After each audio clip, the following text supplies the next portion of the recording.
Wow, we have some breaking news, guys. Looks like two National Guardsmen have been shot in Washington, D.C. The suspect has been apprehended. We're going to go to the news to find out what's going on. This is pretty extreme and crazy in my eyes, but let's hear what's going on. Gun shootings in this city is exceptional. We will work together collaboratively because this is a matter of national security, because this is a matter of pride. President Trump has been informed. We've been in contact with the White House. We will shortchange the American public with no resources to make sure we find and safeguard our nation's capital right here in Washington, D.C., and bring anyone responsible for this heinous act of violence to justice.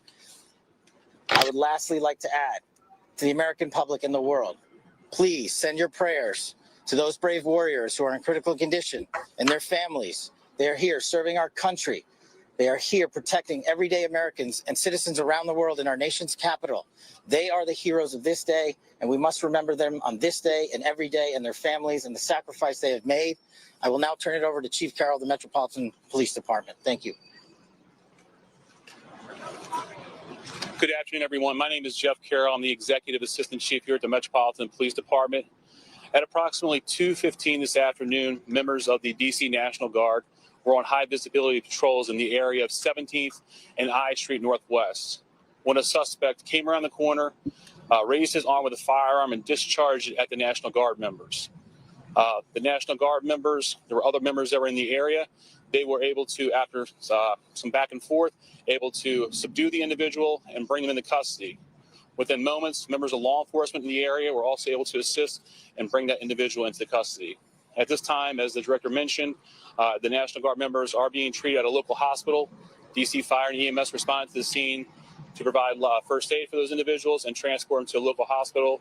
The suspect in this case was also transported for treatment at a local hospital. Madam Mayor. Thank you. I'm Muriel Bowser. I'm the mayor of Washington, D.C., and I, too, want to send my thoughts and prayers to the families of the guardsmen and to the guardsmen who are in critical condition in a local hospital. I am joined by members and leadership from the D.C. National Guard, from the West Virginia National Guard, United States Secret Service, Deputy Mayor Pia, Fire Chief Donnelly, and Metro's General Manager Randy Clark. And we join with the FBI Director in ensuring that MPD investigates, the U.S. Attorney prosecutes this case to the fullest extent of the law. I've had the opportunity to brief U.S. Attorney General Pam Bondi, who was speaking to the president when I called, as well as the United States Attorney Pirro, who assured me that this case will have her office's complete attention. Mayor, was there any other suspect? Chief. Sure. So no, at this time, there's no indication that there was any other suspect. The one suspect that was involved in this incident, they were shot during the interaction, and they were transported to the hospital for treatment. Mayor, does this validate the need for the National Guard here in D.C.? What we know, Andrea, is that this is a targeted shooting. One individual who appeared to target these guardsmen, that individual has been taken into custody. Mayor, can you tell us any more details on the condition of the two National Guardsmen and whether or not anyone else was injured? And a quick question follow-up for the FBI Director. You said that we'll make sure we find the perpetrators for this act. So just to clarify, the person believed to be responsible is in custody and there are no other suspects. Sure. So I can start out. Again, Chief Carroll from MPD. So both the individuals, the guard members, they are in critical condition in a local hospital at this time being treated. At this point, we have no other suspects. We have reviewed video from the area. It appears, like I said, to be a lone gunman that raised a firearm and ambushed these members of the National Guard, and he was quickly taken into custody by other National Guard members and law enforcement members. Have you got any sense of motive? No, at this time, obviously, we're very in the preliminary stages of investigation. There's a lot of things, a lot of agents that are here from various federal agencies, law enforcement agencies. We have the full power of the FBI and our federal partners here in the task force. So we're looking at all those different aspects, but we don't have any motive. Armed, sir? The National Guardsmen that were shot, I'm told they were armed. Did they get off shots? At this time, that's part of the preliminary investigation. Can you explain how the suspect was Chief. Sure. So how the suspect was apprehended, as I said, the suspect came around the corner. He immediately started firing a firearm at the 2 National Guard members. So at that time, there were other National Guard members that were in the area. They heard the gunfire. They actually were able to intervene and to kind of hold down the suspect after he had been shot on the ground until law enforcement got there within moments. And he was shot by a National Guard. At this point, we're still investigating exactly who shot the individual. It's not clear at this time. Were there DC policemen in the area?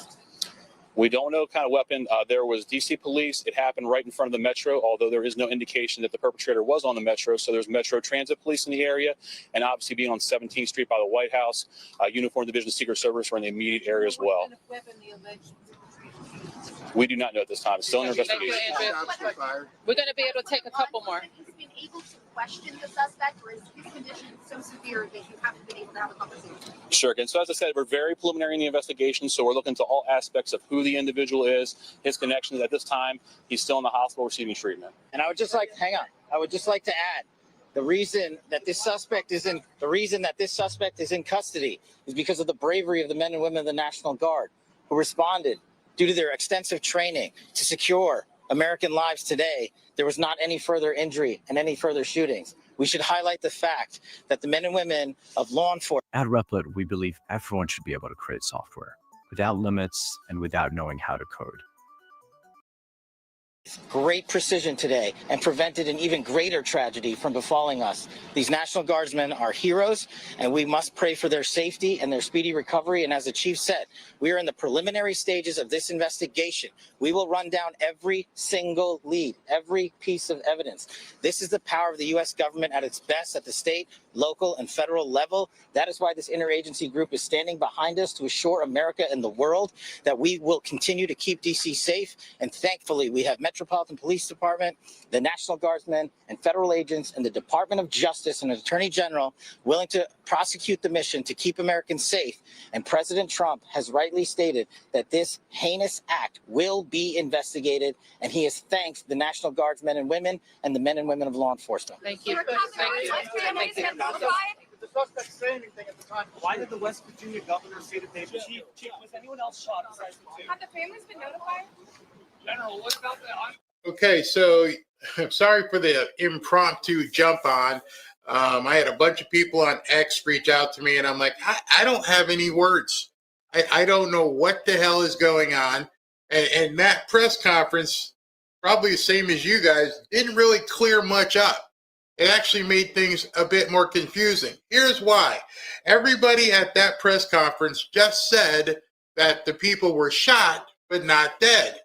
Well, over on X, it's already been confirmed. It says 2 West Virginia National Guardsmen were killed in a DC shooting.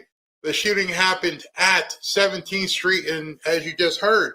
But the interesting person that confirmed it was indeed the governor of West Virginia. So unless he's gotten bad information, he confirmed it. He says it is with great sorrow that we can confirm both members of the West Virginia National Guard who were shot earlier today, they were both from West Virginia, passed away from their injuries. These brave West Virginians lost their lives in service of their country. And it's interesting, if you look at the time stamp here, it says 3:42 p.m. So that's over an hour ago that, this guy actually confirmed that these soldiers have been killed. So I don't know what's going on. I wasn't really prepared for this. I had a great show scheduled today. I was going to be talking to Alpha Warrior. We were going to show the movie It's a Wonderful Life, do some news, and obviously that's kaput. We can't go there right now. And then talking to Ashley, she's like, just go on. Let people talk amongst themselves. Go ahead and do this, intersperse the news stuff. So that's what I'm going to do. I'm going to talk and try to get as much information as possible. Let you guys hear what people are saying, what's going on in the news. But before then, let me show you what Pete Hegseth had to say in regards to all of this. Very productive meetings, but I want to start by saying after those meetings, myself and my team were notified that 2 National Guardsmen have been shot in Washington, D.C., critically wounded. The shooter shot in a cowardly, dastardly act targeting the best of America, heroes willing to serve in Washington, D.C., serve for people they don't know and they've never met because they love their country and their capital and their community. They were willing to do dangerous things others were not because they love their fellow Americans. Someone decided to turn that into targeting National Guardsmen. That will only stiffen our resolve. We will never back down. We will secure our capital. We will secure our cities. In fact, this happened just steps away from the White House. It will not stand. And that's why President Trump has asked me, and I will ask the Secretary of the Army to the National Guard, to add 500 additional troops, National Guardsmen, to Washington, D.C. This will only stiffen our resolve to ensure that we make Washington, D.C. safe and beautiful. The drop in crime has been historic. The increase in safety and security has been historic. But if criminals want to conduct things like this, violence against America's best, we will never back down. President Trump will never back down. That's why the American people elected him. America and our warriors, our National Guardsmen, are strong. And so we're following this very closely. We're getting information rapidly. I mentioned the faith of this country, the Christian faith, the prayers.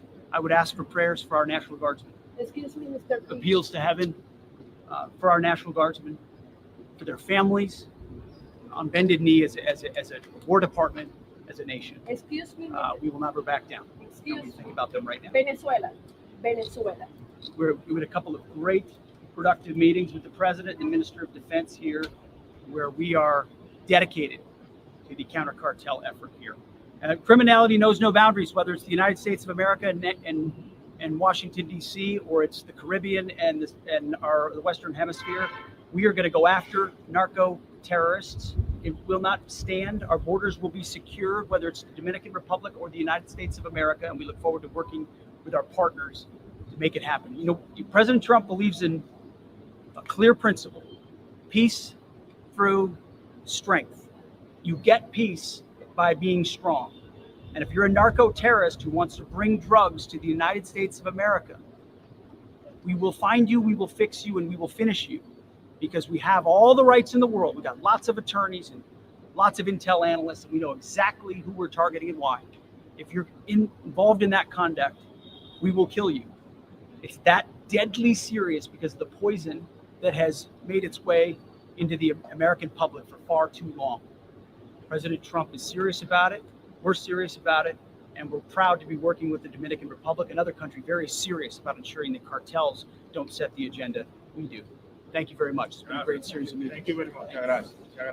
So if I was a member or a part of that seditious six, I think right about now I'd be crawling under the floorboards trying to hide. I'm not going to sit here and point fingers at people. I'll let other people point fingers. But at this point, what I personally feel is that you have messed up more than you know. You have given President Trump the opportunity, the means to go ahead and do what we've all been waiting for. Two people, whether they're still alive or have expired, are the only thing right now that he needs. If he wants to roll out, as Pete said, 500 more troops in Washington, D.C., that's just the appetizer. I think right now there's going to be a lot more to come. Let me show you what President Trump thus far has responded with to this incident. This is what he said. Actually, he's got two. Maybe he already knows what he wants to do. He posted this.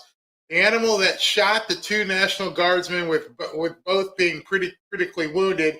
As you can see, the time of this was 3:23. And two separate hospitals is also severely wounded, the guy who shot them. But regardless, he will pay a very steep price. God bless our great National Guard and all of our military and law enforcement. These are great people. I, as President of the United States, and everyone associated with the office of the presidency, we are with you, and absolutely. But what was interesting is that a second post went up. And the second post went up about 8 minutes ago. And the second post is very interesting. Why would he post this after he just posted that and seeing what's going on. So look at this. Democracy is on trial in the coming elections in a beautiful country of Honduras. On November 30th, will Maduro and his narco-terrorists take over another country like they have taken over Cuba, Nicaragua, and Venezuela? The man who is standing up for democracy and fighting against Maduro is Tito Asfura, the presidential candidate of the National Party. As I'm reading this, and I'm like, well, either that was pre-scheduled and they didn't have a chance to stop it, or he's already drawing a parallel to whoever did this. In any event, I don't know. We're going to find out more as it goes. This is very, very odd. I had as I said, I had an interview, or not an interview, a discussion with the Alpha Warrior at 8:30. He can't make it. He's on the phone talking to some of his soldier buddies. Everybody I know who's been involved in the military is on the phone talking about this. And yes, there was some perfunctory posts by some of the people on the left, Hakeem Jeffries, or even Eric Swalwell. They know at this point you're boxed in. There is no place for you to go. At this point, you better be wishing these people well. There's nothing else for you to say. Take that, put that in your pipe and smoke it, you pollsters. Go ahead and poll somebody now and see how they feel. I've been telling you, you don't know what's going to happen. There's no crystal ball. You don't know what's going to happen 11 months in the future. You don't know what's going to happen 1 week in the future. Wait till you see the polls next week. Even ordinary, non-political Americans are going to go, especially if this person who did the shooting happens to have a funny last name, if you know what I'm talking about, and I think you do. I can't say it. But I think every single one of you know that if we hear a name that kind of sounds kind of funky, all hell is going to break loose. President Trump is going to have to somehow keep people tamped down. See, it's one thing walking around Washington and taking pop shot at civilians, which none of us want. But if you will take a pot shot at a military person, that means we don't stand a chance. It means you don't regard our life at all if you're willing to go there. Now, I don't know much about the military, but I know the brethren in the military are going to be hot. Going to be very hot, especially in Washington now. There are going to be a lot of itchy tricks. I'm ex-military and I'm kind of pissed off. I'm not even gonna lie. For someone to be jumping out, these people, they're just doing their job, just like anybody else, and to come and shoot them for what? Yeah, I don't think that's cool, because that could have been me out there, just doing my job. People think the military is something more, it's like there's just regular human beings that are just out there, just like the police, anybody else. They get assigned, they're out there doing their job. It's not cool that someone would come out there, black, white, whatever. So someone said they found out that it was a black guy. I'm not sure how true that is. I gotta look that up. But this is crazy. Trigger fingers. We got to pray for them. We got to pray that they are given discernment. You hear a noise or somebody comes up on you. Have discernment. Be careful. Because right now they're sitting on a tinder keg. If two of their people just got killed, which there's conflicting information, what the hell is going to happen? Well, I'll tell you one thing that's going to happen. It kind of didn't surprise me. The leftist media is already trying to play it down as if, this just happened. Had nothing to do with what the senators and Congress people said last week. But of course, there's so much controversy happening in the United States right now with ICE, who are also wearing uniforms and wearing masks. And so there's. Imagine being able to build an app with your name on it just by thinking about it. Meet Base 44. In an American city, there are some Americans that might object to that. And so apparently this shooting has happened. What? Sorry, guys. Has nothing to do with the Democrats. Didn't even bring it up. Oh, it must be something else. It must be ICE. It must be something President Trump is doing. It must be the deportations. People are upset. It has nothing to do with what the suicidal seditious six had to say. Let's see. Anybody else got something to say about this? Where a focus will turn to whether these guardsmen were specifically targeted. If that's the case, it would fit with what we've been hearing from law enforcement officials for a number of months now, that some political flashpoints in the country, whether that's immigration policies by the administration, the ongoing Israel-Hamas conflict, even amid a tenuous ceasefire, those kinds of flashpoints have made people in uniform, be they military, law enforcement, government officials, people in uniform, have increasingly been targets. And that is going to be one focus of the investigation going forward, Kira. Oh, it's nothing to do with the Democrats. It's nothing to do with them going out and putting billboards up and telling people the military is going to actually whack you in the street, which at least Slotkin said. No, it can't be any of that. It's the military, it's the deportations, it's Israel. Democrats? They have anything to do with this? And I'll tell you, one prayer I'm going to be saying very soon is I hope and I pray this wasn't somebody who wasn't supposed to be in the country. I pray that it wasn't a newcomer. Because I think y'all know if this was a newcomer who took shots and possibly killed 2 people in the National Guard, President Trump and Pete Hegseth are going to have a job like none other. They're not going to be able to just simply try to calm people down. They're going to have their work cut out for them. People are going to want heads on a plate. Deservedly so. I don't know. Right now, let me just tell you, if I don't necessarily agree with this is the time to be making a Democrat versus like Republican statement. I mean, you don't know. We don't know who did it. I'm not really going to use this opportunity to be with left side and right side. I'm neither, guys. That's why I'm putting both people that are saying Democratic stuff and Republican stuff. I don't really care about like that. You know, people could express themselves left and right on my channel. I'm not either one. I don't choose one side. I think it's all the same bird to me. I think that people are using Democrat versus Republican to point the finger at each other. And in all honesty, it's like you don't know who this person is. So why are we jumping into the Democrat versus Republican stuff? 2 people lost their lives. These are military people, and they don't get to make a decision to be out there. Once they choose to take that oath, if they say to go out there, you got to be out there.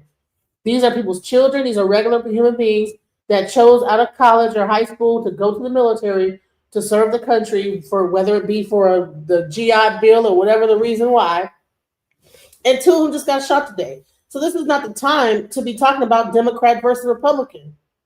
So I don't really agree with this part, but I'm going to let it play. I mean, if you guys want to get your thing off of like just using this as a reason to like be Democrat and Republican, I'm talking about human beings. These are humans. Someone came out and shot them. They're minding their business, doing their job, and someone just came and shot them. That's what my problem is. It's not right. You're a newcomer and you're not supposed to be here. The last thing you want to do from this point on is throw a brick. It just happened at a nice vehicle. A few hours ago. Maybe about an hour and a half ago, it just happened. Yeah, so this is like right now. You want to do is walk up on somebody in uniform. The last thing you want to do is antagonize somebody who has their life in your hands. I've never been in military, but I can tell you I want to go home at the end of my shift. I would want to make sure that me personally, if it's between you or I who are going to go home, guess what? I'm sorry, I got to skip past this because I don't really want to push propaganda left and right. You know what I'm saying? These are people that have passed on. If they have, or if they're critically injured, that's still up to be said. But I don't like the fact that people are using this to promote Democrat versus Republican. Let's not do that. Let's talk about what happened. To shoot 2 National Guardsmen, and there was enough around to quickly neutralize that person if some of the video that we just saw is correct. But overall, I just asked the Brain Room and just about what has happened over the last 4 months since in major cities, the National Guard has been put into play along with the Border Patrol and ICE. And there's an increase in assaults on these agents up 1,115%. And you have these politicians saying they're the bad guys. and National Guard doesn't belong here. So for those that are just coming in, because I know I do have this also on the stream for, like the mobile stream. What happened is 2 National Guardsmen just got shot in Washington, D.C., guys. Like probably like less than, about maybe an hour ago or an hour and a half ago. So, and I think that they have the person in custody. I'm not sure who it is. Some people are saying it's a black guy. I don't know. People are using some of this to like be Democrat versus Republican. I don't think it's right. I think these are 2 military National Guardsmen, and we need to be focused on that, not everything else. This is a time to be united. Democrats and Republicans need to be united because you got military members that are Democrat or Republican. They're not one side or the other. They have this politics is not nothing to do with it, because bottom line is whoever's in charge, you got to do whatever they say. So we're not going to go in a Democrat versus Republican here. So anyone on the edge, anyone unbalanced, anyone who feels as though they are getting hurt by this, by having security, I know it's mind-boggling, this is the time to act. On some weird, twisted level, this guy probably feels like he's a hero. Yeah. Hopefully we'll find out more about what the exact motive was. We do know that it was targeted, obviously, and Brian brings up the kind of political debate that's been going on around dispatching the National Guard to American cities. The DC case is different, though, because Donald Trump is actually in charge of DC versus a Chicago or a Los Angeles. But Lisa, how do you see the political debate at this moment, and where do you think it goes from here? Because I would imagine at just the time when we need the temperature to come down, it's about to get a lot hotter in here. Yeah, I mean, I think we're all sick to our stomachs right now. Right before Thanksgiving, I pray for these guardsmen that they survive. I pray for their families right now, who are probably hoping to, maybe see them tomorrow for Thanksgiving. And now they're fighting for their lives.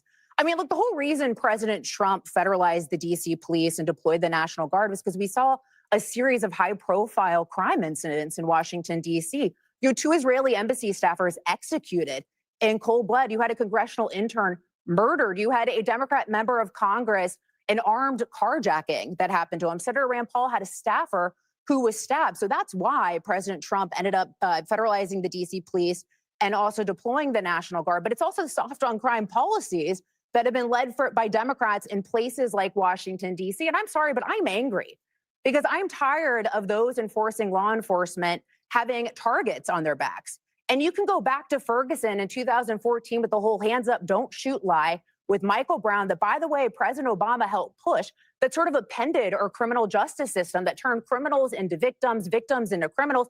And then that same playbook got extended to ICE agents and Border Patrol as well.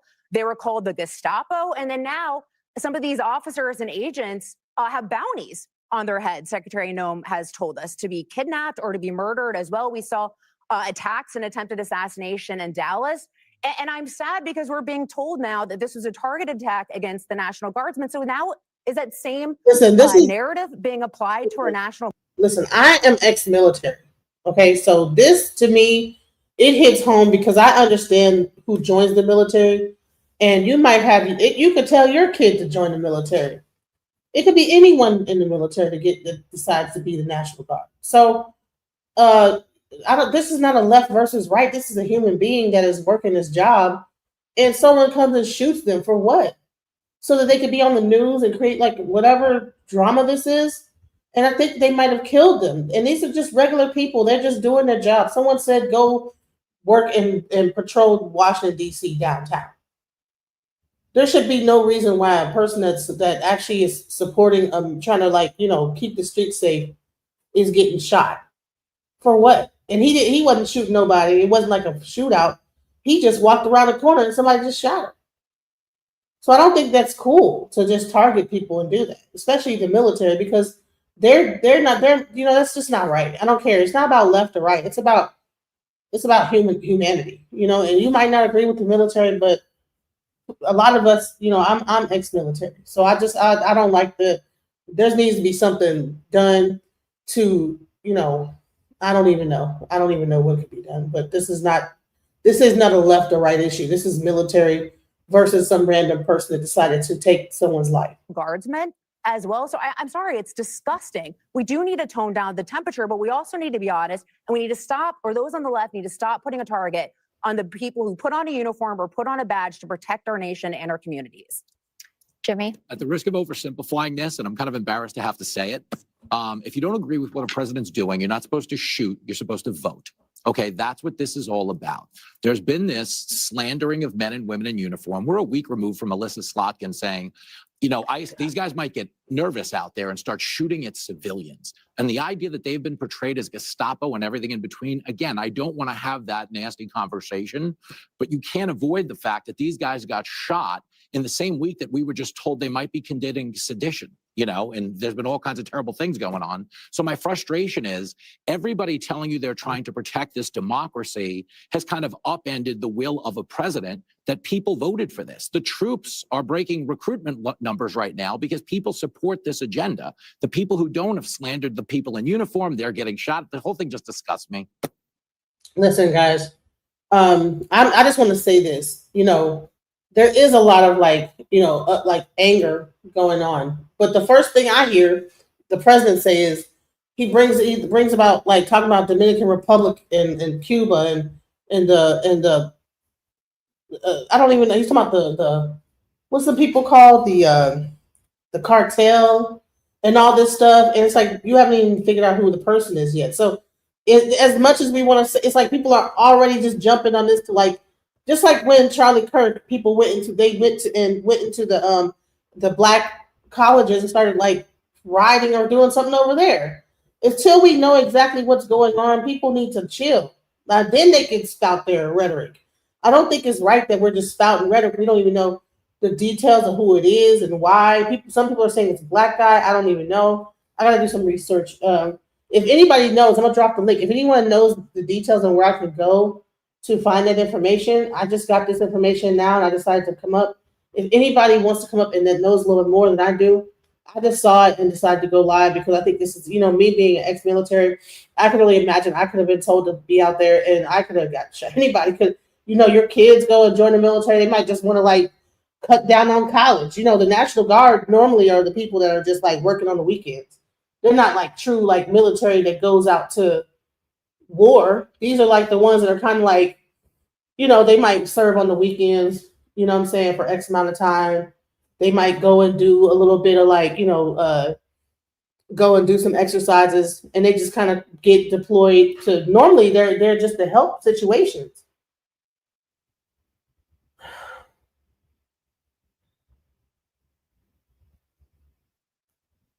I will say this. This did happen in Washington, D.C., and whoever did this might get things for treason because you're doing stuff on federal things. So you're not even under state, you know.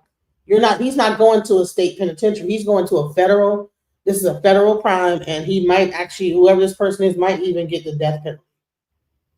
That's how serious this is. For him to shoot a military, this is not like shooting an officer where you might just get life. And probably, I think you could also get, depending on what state it is. But this is like, he could be up for treason. If you're shooting a military officer, does anybody know? If you shoot a military officer, isn't that considered to be treason? I need to look that up. But yeah, if anybody wants to come up and talk about this, I just posted a link in the chat. All right.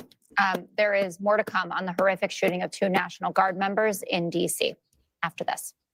All right. So I've been looking around and checking some stuff to see what exactly other people are saying. I've got a feed of the actual location, but for some reason, they're not really saying much at all.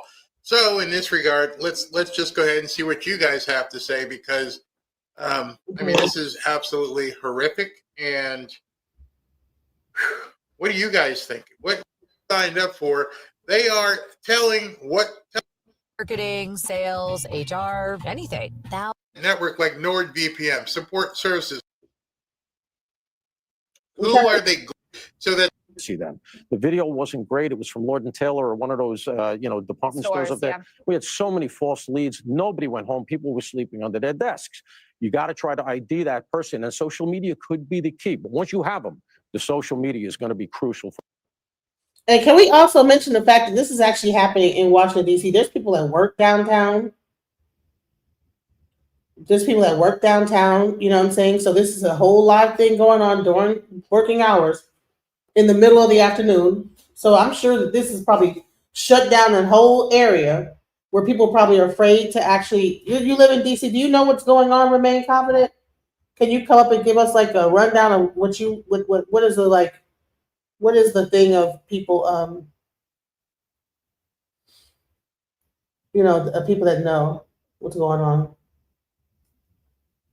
It was treason when they bum rushed the Capitol. Remain confident. Shut your stupid mouth. Okay, don't curse. Listen, guys, don't be up in my chat cussing. Okay, this is an intelligent space here. I don't like. We don't do all that cursing. You should be able to tell what you have to say without cursing somebody. You know, especially the F-bomb. You could say other stuff, but there's the four main ones. You don't say those words here.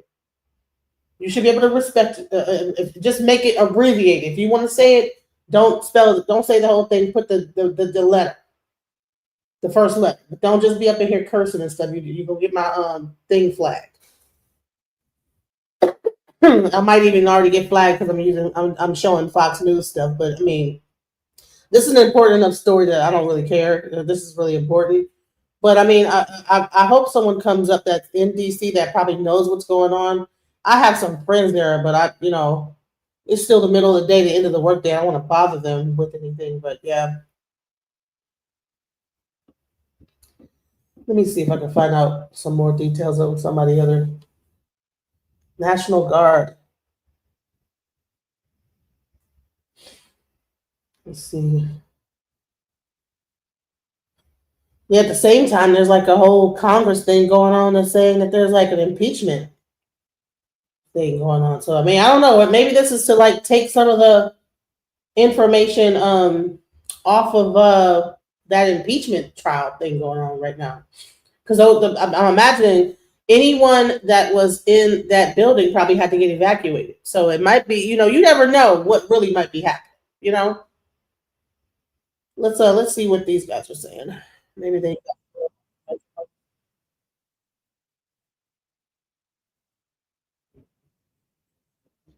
Let's see if they have a little more information. But see, some of the stuff people get so, I don't know, they get to putting their opinions in there and it gets really weird. So I'm gonna see what this guy has to say, because I think that there's too much personal, politics being brought into this, and I'm not really down for that. So let me try to do this tab instead.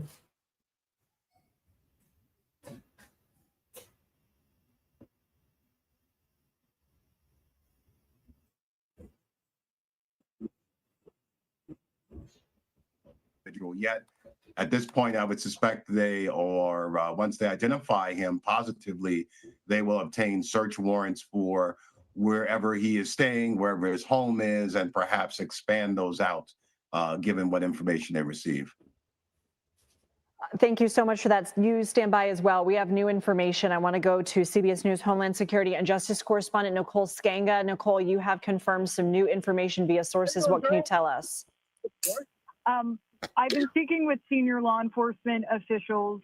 2 National Guardsmen have been shot following the shooting, which was just blocks away from the White House, just to give you a sense of where we are. This is at 17th and I Street Northwest.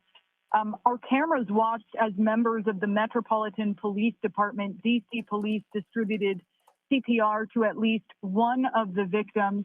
The condition of both of those guardsmen is unknown at this time, but we've just received a statement from the Department of Homeland Security Secretary Kristi Noem, who says, quote, "Please join me in praying for the 2 National Guardsmen who were just shot moments ago in Washington, D.C."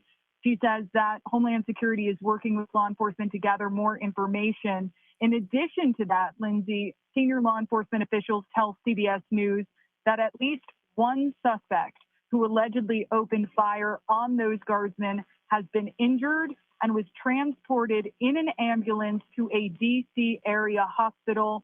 That individual's condition is also unknown at this time. We've been reaching out to the National Guard and the Metropolitan Police Department, who tell us that they are still collecting information. Just to give you a sense of what we're looking at right now on the scene, I count dozens of Metropolitan Police Department vehicles. We see the DC Fire Department is here. They're putting up do not cross police line tape just about everywhere, including around the crew vehicle that I'm in right now, where our camera crew happened to be downtown and saw all of this playing out. We're also starting to see federal law enforcement descend on the scene, including members of the U.S. Secret Service Uniform Division and ATF police.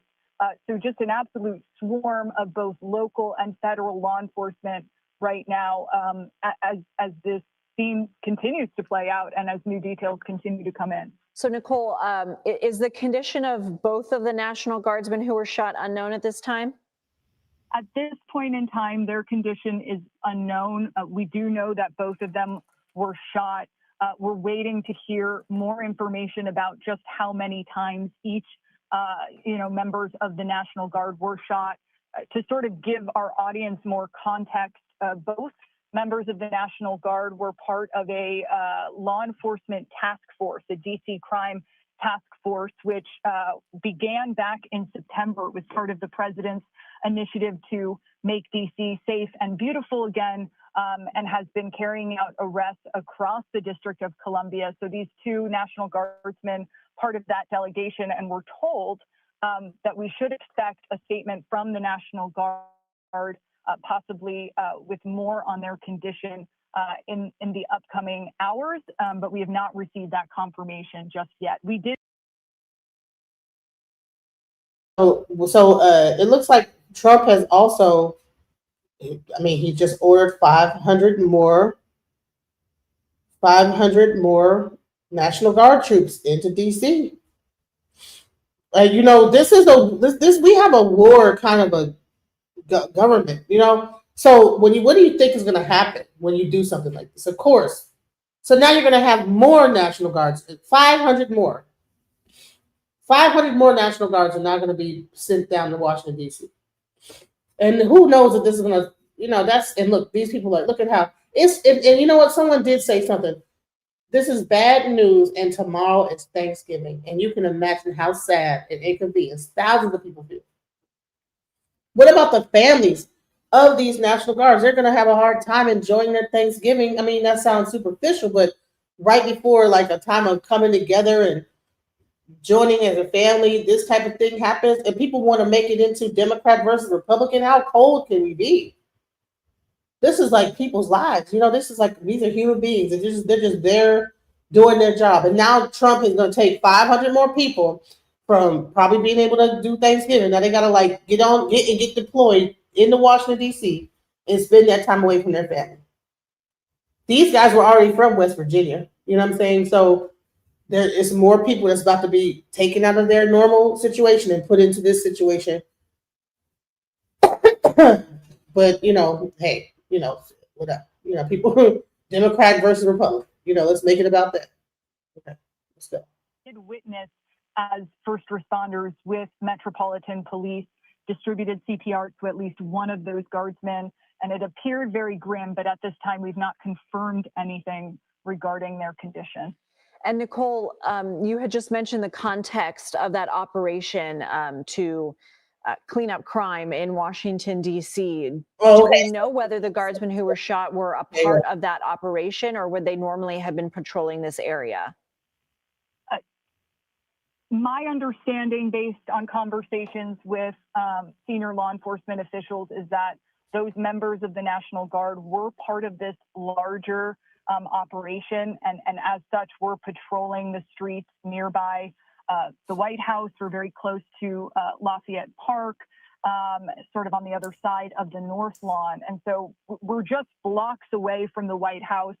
This is an area where over the past several weeks and months, we have seen, a number of National Guardsmen who have regularly patrolled downtown areas in the nation's capital, who have regularly patrolled federal parks and lands. And so this is an area where a lot of these National Guardsmen, as part of this White House task force, have been patrolling in large numbers to the tune of hundreds.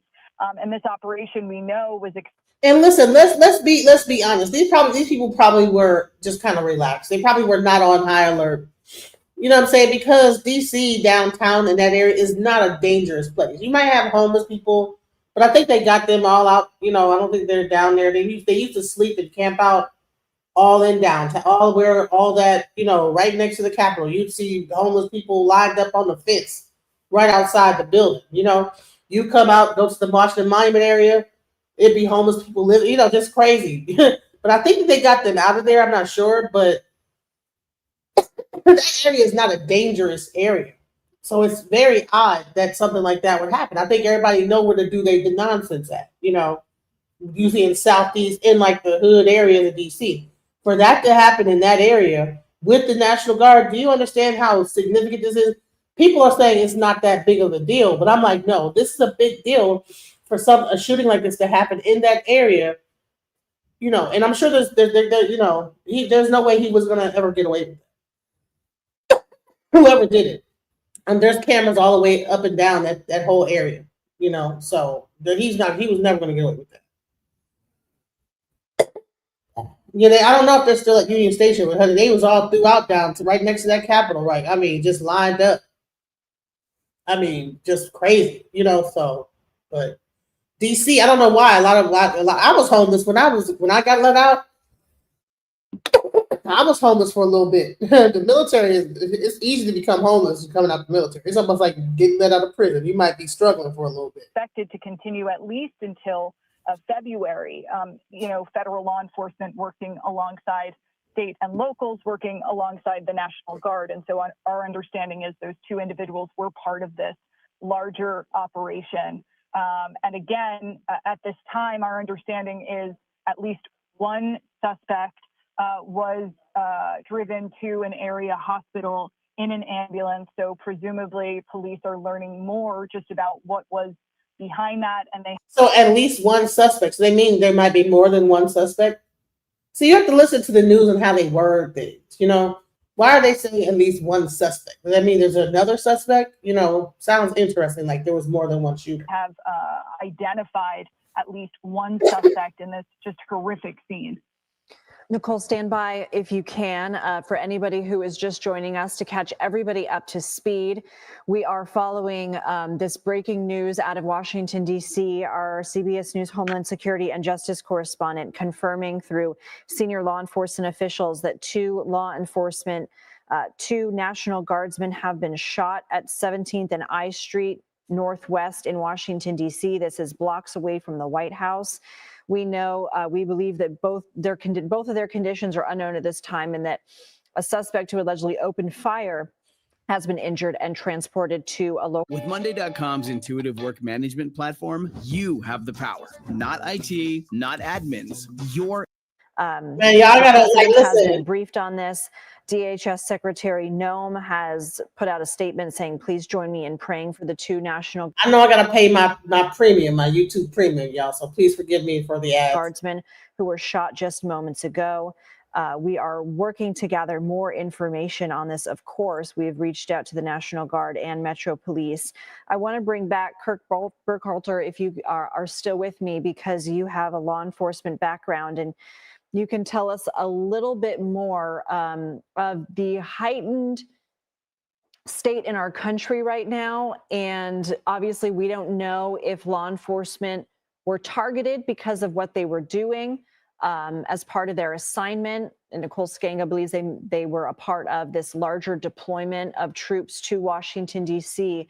But I think it's very interesting that they're calling military people law enforcement. I don't understand no, these are not law enforcement. These are military troops. And they are like pretty much, they're not law enforcement. I don't know why she's saying that they're law enforcement. I don't understand that narrative, but let's go. Really the current environment that law enforcement is up against right now. Well, that will be the big question. That is currently the big question in everyone's mind. This has been part of the national conversation, the usage of National Guard and police functions. And keep in mind, police operations, law enforcement operations are inherently dangerous, always have been. So the big question will be here, were these National Guardsmen targeted because of the role they're playing in DC? Were they serving some law enforcement function where they were interceding or attempting to intercede in some type of crime? Was this something that was completely random? These questions are going to, they'll have to be answered. Depending on how that question is answered, I think this will certainly have ramifications moving forward in how guard troops are deployed, how they're equipped, what type of supervision they have, the role that they play, and how they interact with local law enforcement. I can't see this having no bearing whatsoever. By the way, this is part of the playbook from law enforcement. Most of rules and procedures and such that most law enforcement officers follow. Man, I'm getting irritated. The National Guard is not law enforcement. That's the military. They were deployed into there as a military. It's not law enforcement. They're on post. That's almost like you're standing your post. That's not law enforcement. That's a whole nother. When National Guard is there, that is not the same thing as law enforcement. They don't go by the same laws as a law enforcement officer. So no, they're not law enforcement. So I'm gonna skip past and talk about law enforcement. So there are some reports, we haven't verified them yet, that a suspect was injured. So I'm waiting to hear whether the National Guardsmen or other law enforcement in the area actually engage the suspect or suspects with shots of their own. That's a key outstanding question for me. And as you mentioned, we are just in a heightened threat environment when it comes to threats against federal officials and federal law enforcement. And we just don't know if there's an ongoing threat to other National Guardsmen in the area. So I'll be waiting to hear more information on that. And Nicole Skanga and others are working their sources to ascertain that. Help us understand what department the National Guard falls under, and when somebody becomes a part of the National Guard, what they are promising to do. Well, it actually depends is a short answer. The National Guard is part of the Pentagon, it's part of the military, but they have been brought to Washington, D.C. Washington, D.C. is a bit funny because it's not quite a state. So the president can actually basically bring them under his control, to put it simply. So they're here acting on behalf of the President of the United States. And they are not allowed under domestic law to really engage in certain law enforcement functions. But the president has been able to use his authority to bring them here to, quote unquote, fight crime. And there have been a range of concerns about the kinds of operations that they would be involved in and have been involved in. And that's been a subject of litigation. But they are parts of the military. I worked the National Guard, Lindsay, in 2007 in Iraq. You have National Guard that's deployed overseas. The National Guard has historically been deployed to deal with things like natural disasters. They have also historically been deployed after large-scale protests and riots, but generally speaking, they've been deployed most regularly to deal with natural disasters and other sorts of catastrophes like that. All right, we are hearing more. And honestly, that is what they normally do. This is really out of the ordinary for a National Guardsman to come into a city to act in this way, because they are normally there to help in disaster, in like when things are, when Katrina happened, the National Guard came there to secure the place, and so there was a combination of helping out, passing out food, also to just to make sure that uprisals and upheavals didn't just happen because of when you have a national emergency like that, like people come up missing, to be quite honest. It could get very bizarre. It could get very, very out of control. So they're there to keep order, but they're not law enforcement at all. They're walking around with M16s and very large military rifles. This is not law enforcement. These are military. And just in case anyone wants to listen, the National Guard is generally a military force, not a standing law enforcement agency. Its ability to perform law enforcement duty depends on how heavily on its activation status, state or federal, and the specific mission.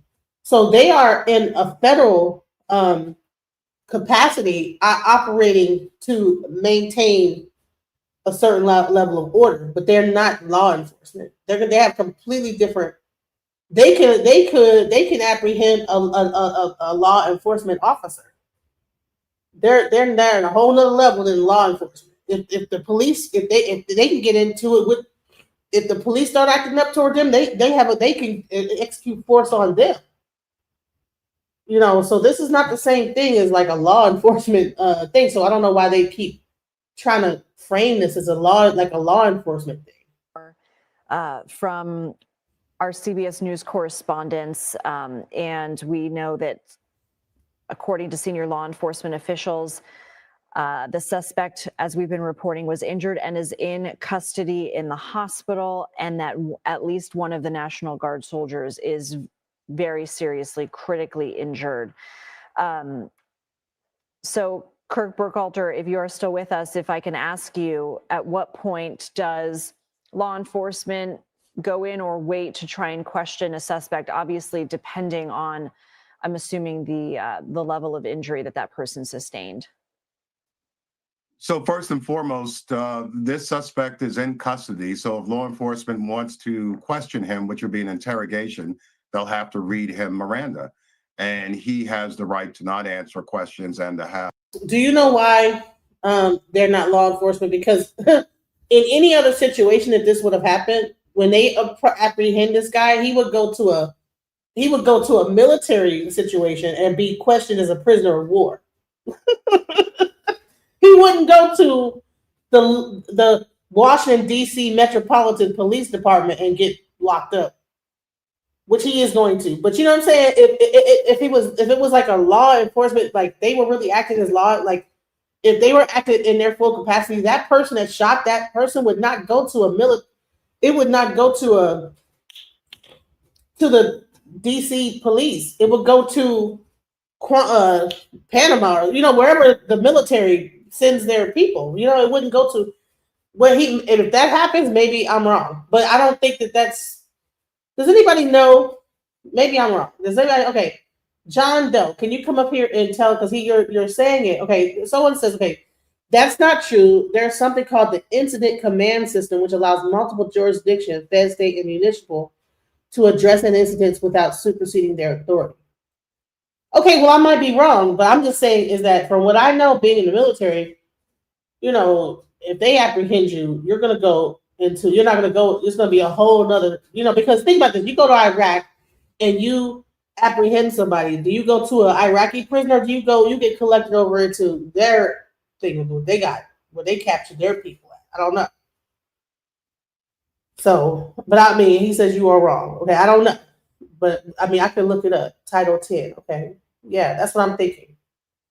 So this is different because we're on American land. Is that what it is? I mean, listen, I don't claim to know everything, but from what I understand, when I'm thinking about the military in that capacity, it's a little bit different. I'm not, you know, but I was full military enlisted. So I know if we catch you, it's not the same. You're not going to go to like the police. You're going to go to like an attorney military prison. Present, even if he wants to answer questions. So certainly, right. I believe they will take their time in doing so because he's not going anywhere, and there is no current information that there's another suspect outstanding, even though that's certainly the possibility. Right. So I would hope that they would take their time, and more than likely they're going to afford this suspect an opportunity to waive his rights to answer questions or to have an attorney present. The last thing you want is information that he provides being excluded from court because of some Fifth Amendment violation.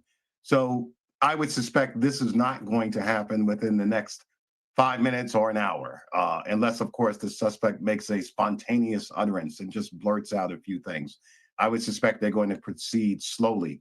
And once again, we can see from the video that feed that you're showing right now, it looks like law enforcement is in kind of a stand down mode, maybe just containing the crime scene, and there doesn't seem to be any urgency to question this man within the next few moments. Okay. We did get response from the Washington, D.C. National Guard to our inquiry, and they said I'm reading from my screen.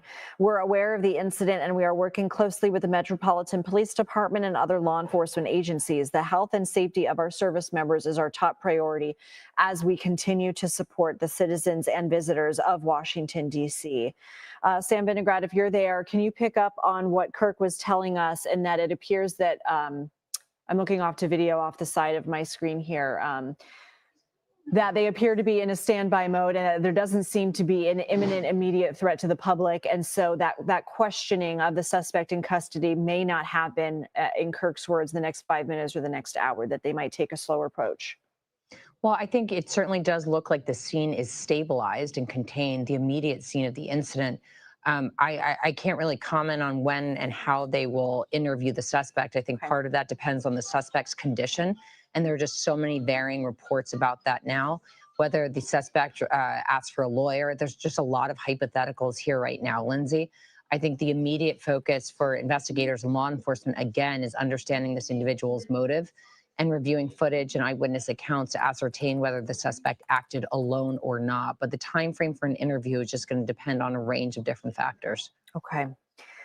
We do have, it looks like, a statement from the president on Truth Social. We are working on getting that up on the screen, everybody, so you guys can see it. But it appears that the president has said, listen, it's called Connect Team, and it's insane. I don't do schedules or timesheets manually anymore. And it works? Oh, like you.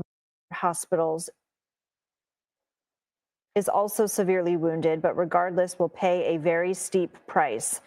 God bless our great National Guard and all of our military and law enforcement. They are truly great people. I, as President of the United States, and everyone associated with the office of the presidency, am with you.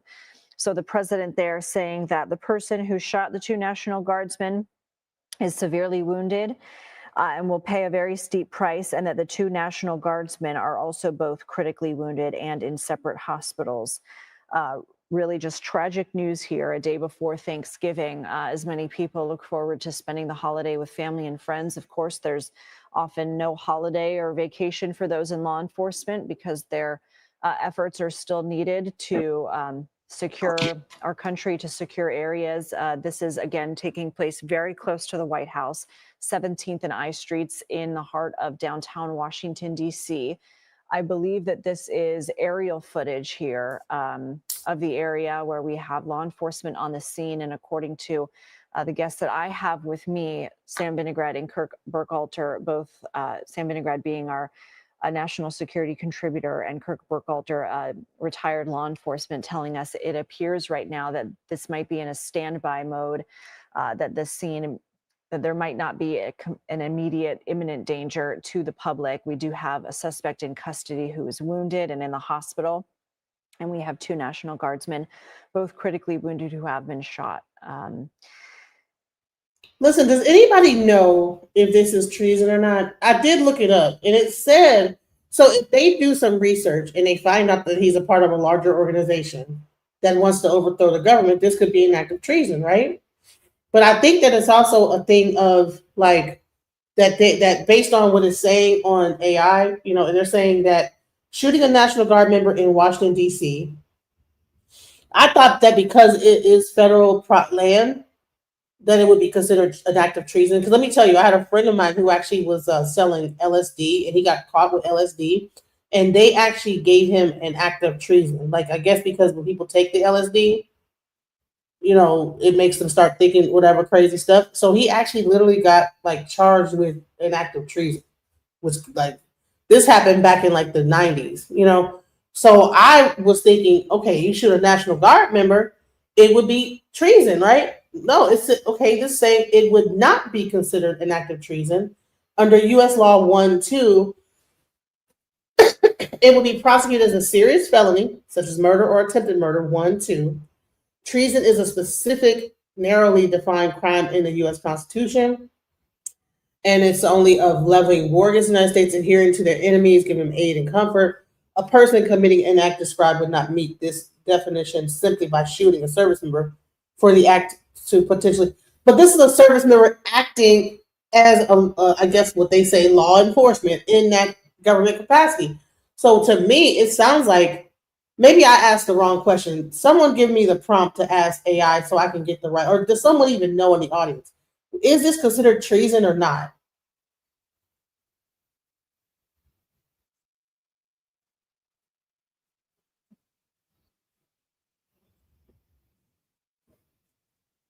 Hey, Keon.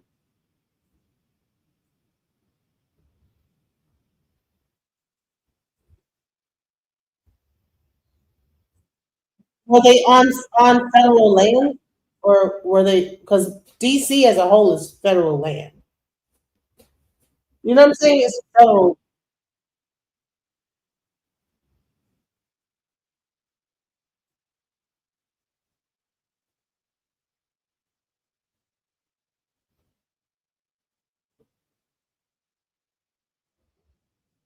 I'm sorry. Can you guys see this? Critically or severely wounded. So we all have to continue praying for I'm their. sorry, I thought I was playing. My bad. Let me back it up a little bit. Y'all missed that part. Let's go. To secure areas. This is again taking place very close to the White House, 17th and I Streets. Footage from the scene. All right, so he Hospitals is also severely wounded, but regardless will pay a very steep price. God bless our great National Guard and all of our military and law enforcement. These are truly great people. I, as President of the United States, and everyone associated with the Office of the Presidency, am with you. Kirk, since you are still with us as well, and we know that media staging, according to police, is a few blocks away at 17th Street and K Street Northwest. Kirk, anything else standing out to you about where we are in the investigation and what's happening? No, I mean, the investigation is really in its infancy. Just to pick up on what Sam mentioned, I have no doubt that, she cited federal law. I have no doubt the suspect or the Justice Department, or if charges are brought federally, the Justice Department will attempt to prosecute the suspect to the full extent of the law and seek whatever maximum penalties are available should the suspect survive. Again, echoing Sam's comments, sounds like from the president's post that the National Guard members are injured more severely than the suspect, and which is just incredibly unfortunate. And like I said, law enforcement work is just so inherently dangerous. At some point, this was just as with all law enforcement entities, something like this was bound to happen, unfortunately, because. But here's the thing. This is why I don't really agree with the whole labeling this as a law enforcement thing, is because all right, in the military, if you get told, and maybe I'm getting National Guard and enlisted mixed up, but if you get told not to shoot to kill or whatever, you're not going to shoot that person. So even though they probably shot and very severely injured the National Guardsmen, if the guardsmen get an order to shoot a certain way, they're going to shoot a certain way. They're not going to shoot to actually kill the person, So that's why this guy's still alive, because they have M16s. They have like rifles. So they could have easily just in one shot. It didn't have to, the police got to hit you multiple times. National Guard, they got rifles. I mean, I'm not sure if they are patrolling with rifles in DC, but trust me, you shoot one of them and they're carrying a rifle and they shoot to kill you, you're through. So somebody must have known, okay, only use your firearm, your handgun, and do not shoot to kill, because there's no way that he got away alive. Now, in the police situation, he would have been deceased. There would be no way that he would have shot those two people and he'd be still alive in a law enforcement capacity. You know what I'm saying? That's the difference between military and law enforcement, is that if this guy shot and killed two police officers, he would not have made it alive. Period. So this tells you the difference in how the military operates versus really law enforcement, because there's no way that he would have made it out that situation and then we'd be reporting that he's lesser harmed than the two people that got shot. There's no way. The military is completely operates completely in a different capacity. If they get orders to not shoot to kill, they're gonna just shoot to disarm, and that's it. And that's what I'm thinking, because there's no way, with the way that the military's armed, that he made it out of that situation alive to speak about it. That's the nature of the beast. So, all we could do is really hope for the best for. They passed away. They focus intensely. They How thrive do you on know? routine. Where is that at? Where can I find Sometimes that? they respond in ways you don't. And we'll certainly hope they survive. They did pass away? Maybe, is this old news? Can you show me where it says that they passed away at? Give me the link, please.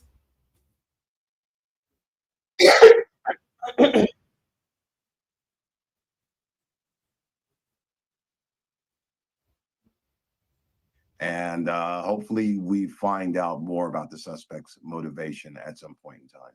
And according to CBS News' Homeland Security and Justice correspondent Nicole Skanga, roughly 10 to 15 shots were fired total. And beyond the 2 guardsmen and suspect, there are no further injuries at this time. I want to bring in the coordinating producer for CBS News' Crime and Public Safety Unit, Anna Schechter, who's joining us on the phone with the latest that we know. Anna? Hey, Lindsay. Well, this obviously was a very serious shooting. The 2 guardsmen are in critical condition, very seriously wounded. At least one of them is. Also, I'm hearing from sources that the suspect is also severely injured from gunfire. So it sounds like it was a shootout type of a situation. Very serious thing to have happen right there on the streets, as you've been discussing. We are waiting to get more on the condition, and of course, You know what? Let me go a little bit further in this live stream, because it is a live stream, and I kind of just wanted to go back.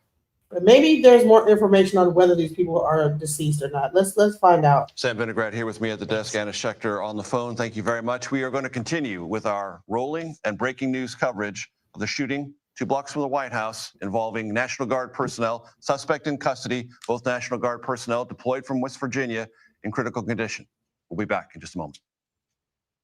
Okay, so there are people that are saying that the National Guardsmen have actually passed on.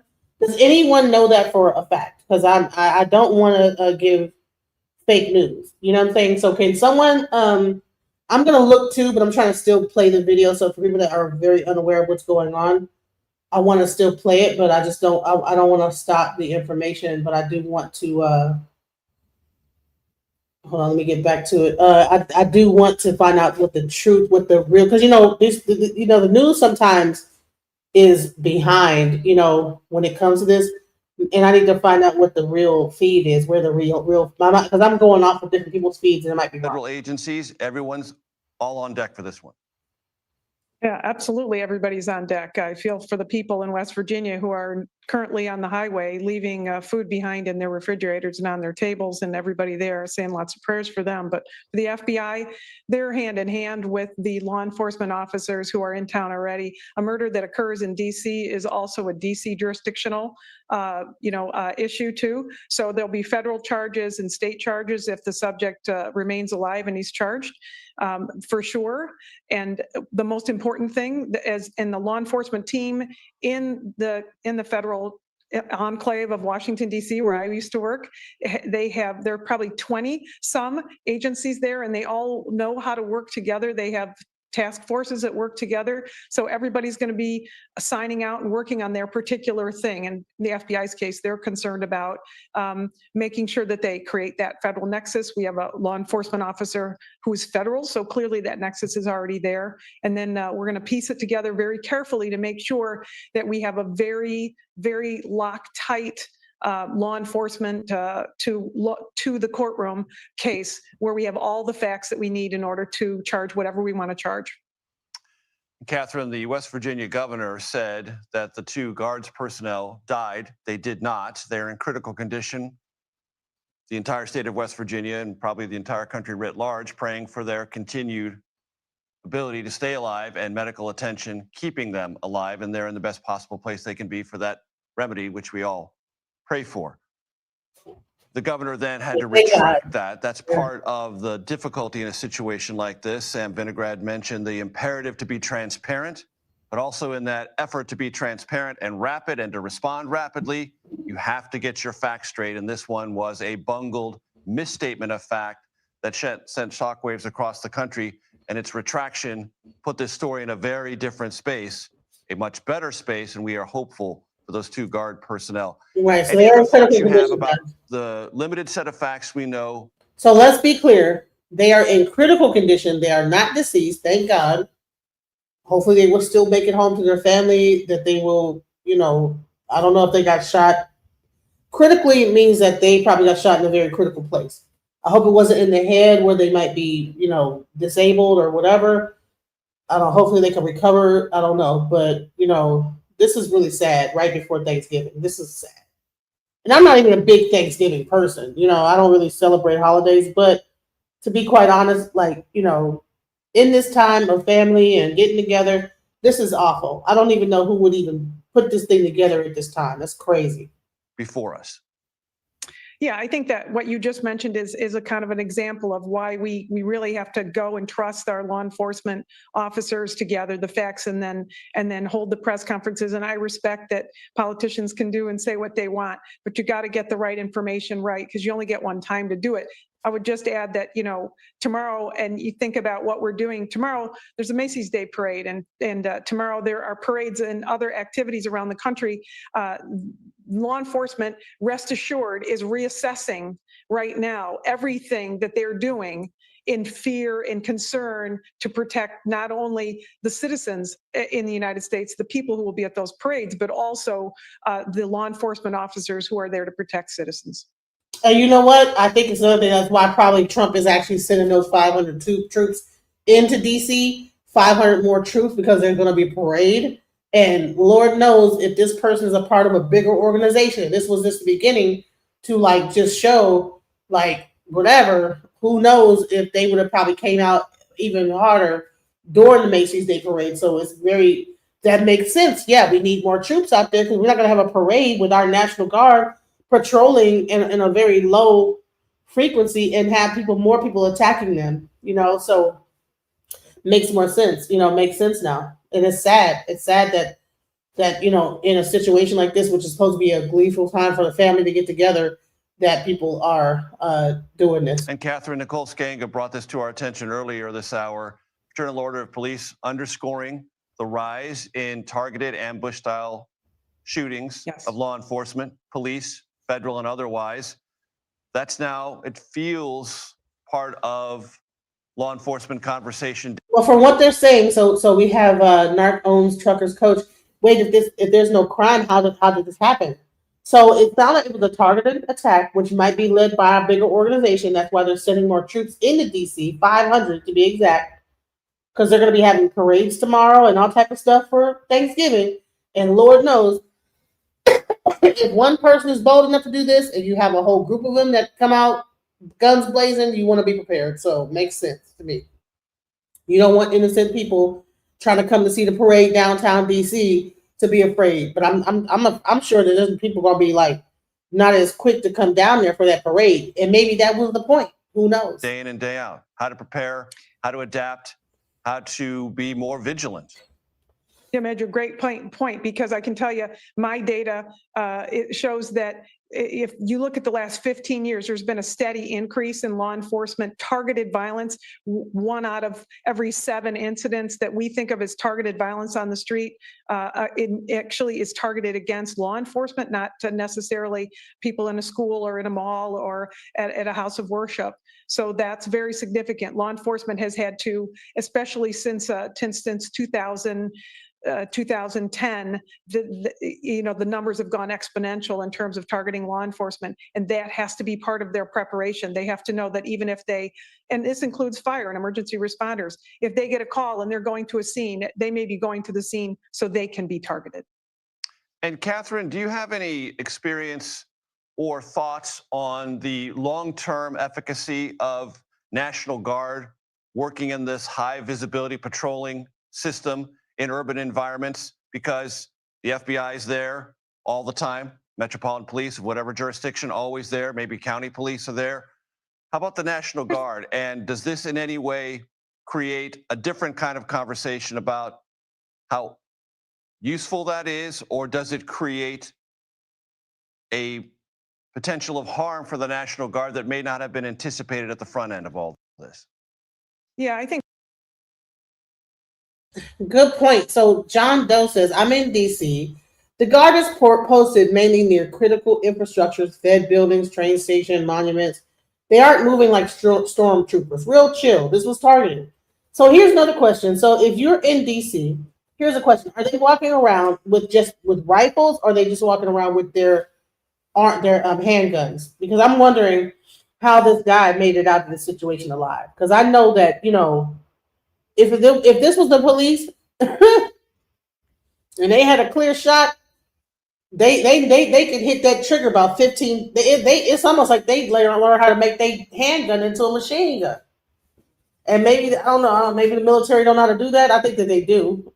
But I think it's interesting that he made it out alive, like with at least like less critical injuries than the guardsmen. And there's way more. I don't think it was just 2 guardsmen alone. I think there was people with them, but he got 2 of them. So to me, the fact that they were able to return fire and there was a shootout that happened, like how did he only get shot like with minimal thing, and then the 2 was critical, so really bad. So and worse than him, because I know that when if you get a police shootout, you're probably not going to make it out alive. So I don't know. Can anyone that's down in DC tell me if these guys are walking around with machine guns? And anyone cursing in the chat, I'm not gonna put you in timeout initially. You'll have 1 strike, and you'll get removed for cursing. All right, and talking bad against me, because I'm just trying to bring the news and try to clarify the situation. All right, and I'm not on either side of like the government, Democrat versus Republican. I'm just reporting the news straightforward. I don't choose a side. I'm not a part of no group or organization. I just happen to find these are the people that's talking about it. So I'm just playing their stream so that people can get the information. But if people are going to attack me for doing that, you'll be first, your post will be removed. If you continue, then you will be timed out. If you come back again, you will be banned from the studio altogether. So just be wary of that. So if anyone could please answer my question. I think I, like a lot of law enforcement, a lot of federal officials waiting for the shoe to drop. We all were afraid that this would happen. And I know that National Guard comes in, they don't know the streets. They're not trained to be tactical, patrols in the streets in a city they don't even know. And it's its own challenge. I'm a retired law enforcement, but FBI, right? I go into St. Louis, I don't know the streets. I'm not a patrol officer. And oftentimes the people who are deployed are the younger members of the National Guard, and the value of that is visibility, right? Potential deterrence, but also risk. There are huge numbers of law enforcement already in Washington, D.C. It's not a big area. So I understand now they're talking about deploying another 500. And to me, as selfishly, I guess, as a law enforcement officer, I feel that is 500 more National Guard officers, officials who might be, National Guard soldiers who might be at risk. Former FBI Special Agent Catherine Schweit, thank you very much. I appreciate it. We're going to continue our coverage here. We may, in fact, switch our attention to some other topics. We'll let you know that when we come back.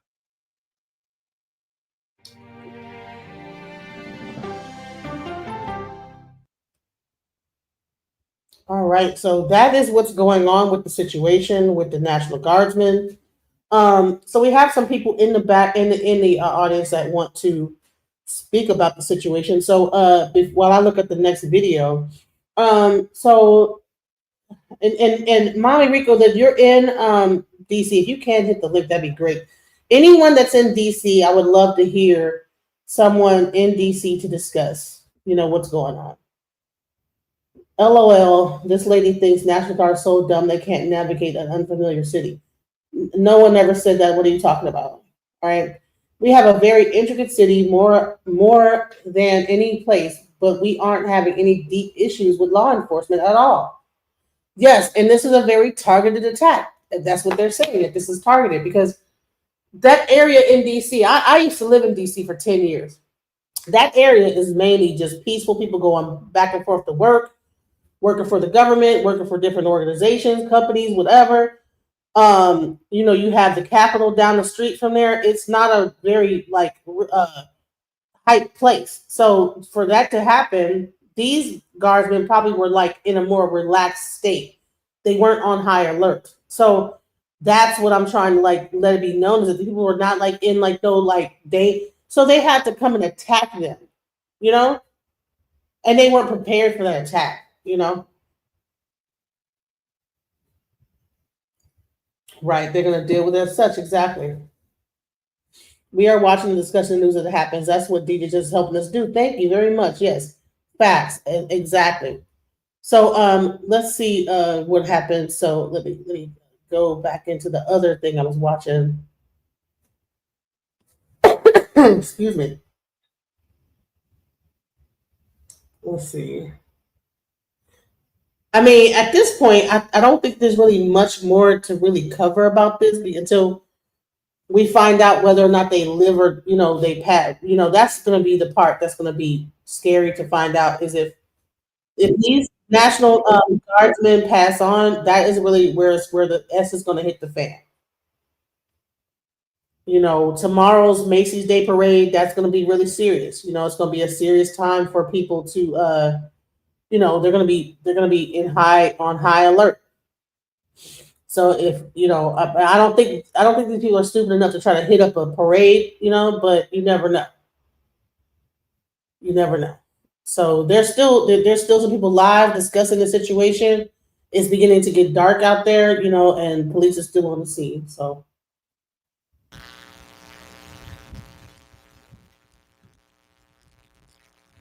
Honey, they got that this is the camera they got in this. Honey, the mic is messed up and everything, y'all, child. So this is like the footage and everything from earlier today. Guard members, there were other. Let's hear what the news have to say. The press conference from earlier. Let's like bring that individual in. This act. All right, here we go.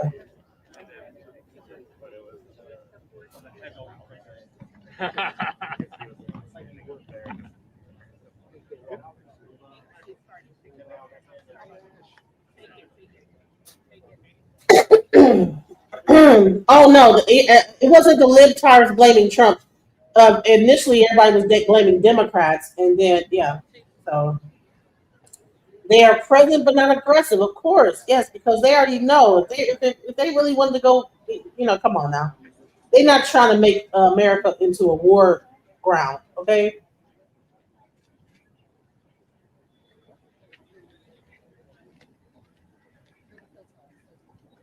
Oh, she just said the unfamiliarity in non-traffic patrol training is a disadvantage.